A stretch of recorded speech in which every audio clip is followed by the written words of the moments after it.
मुंदांखा मेथाइ रोजाबगिरि रुंसारि जुबिन गार्गनि एकांशनि श्रद्धांजलि हाबाफारिखौ गुबुन गुबुन ओनसोलफोराव खुंफुंगासिनो दङ।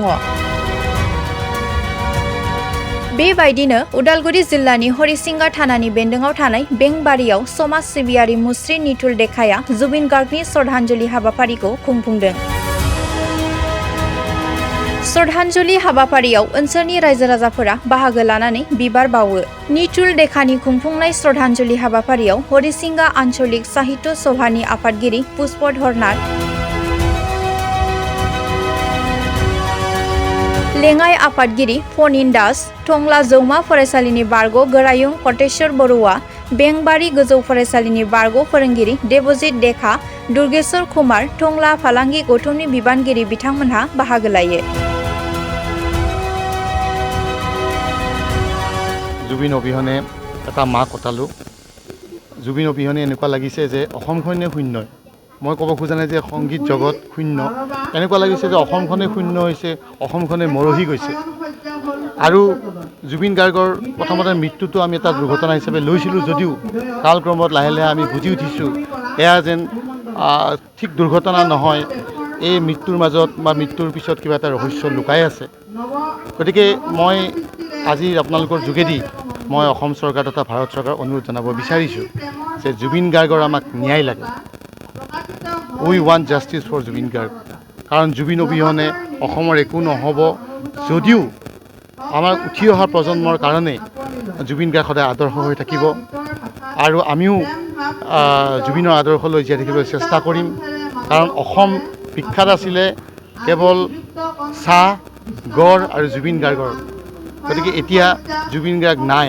গতিকে উঠি অহাৰ প্ৰজন্মই জুবিন গাৰ্গৰ আদৰ্শলৈ আগুৱাই যাওক, তেওঁৰ স্থান পূৰ্ণ কৰক, তাকেই কামনা কৰিছোঁ। ধন্যবাদ। প্ৰথম এষাৰতে আমি ক'ব লাগিব তেখেতক আমি অঞ্চলবাসীয়ে ধন্যবাদ জ্ঞাপন কৰিমেই, কিয়নো জুবিন গাৰ্গৰ প্ৰতি আমি সকলোৱে শ্ৰদ্ধাশীল, কিন্তু আজি ৰাজহুৱাভাৱে আনুষ্ঠানিকতা ৰক্ষা কৰি নিতুল ডেকাই শ্ৰীমান নিতুল ডেকাই যিটো প্ৰচেষ্টা ল'লে সঁচাকৈ প্ৰশংসনীয় প্ৰচেষ্টা। আৰু আজি যিটো অনুষ্ঠান ইয়াত হৈছে মই ভাবোঁ এই সকলো ফালৰ পৰাই ইয়াৰ মানদণ্ড যিখিনি থাকিব লাগে।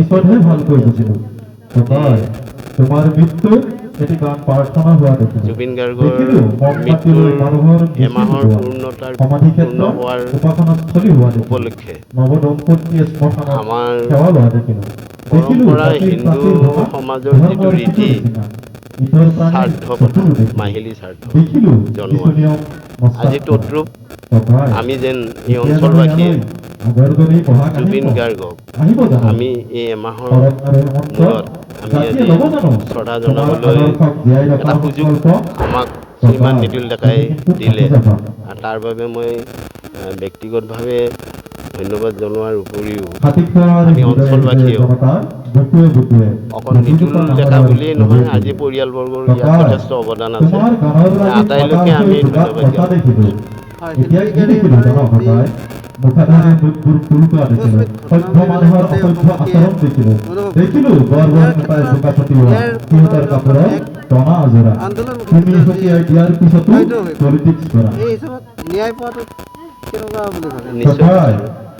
যদি সঁচাকৈ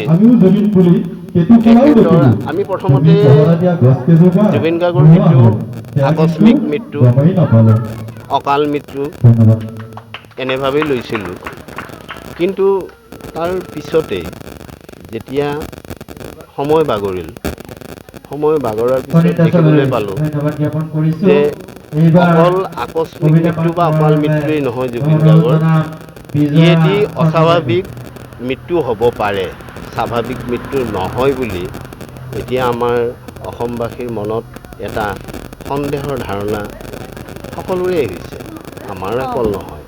আৰু যদি সঁচাকৈ অস্বাভাৱিক মৃত্যু, ই অন্যায় হৈছে, আৰু এই অন্যায়ৰ বাবে আমি প্ৰতিবাদ কৰিছোঁ অসমবাসীয়ে। আৰু এই অন্যায়ৰ যি প্ৰতিবাদ তাৰ উত্তৰটো আমি ন্যায় পাম বুলিয়েই কৰিছোঁ।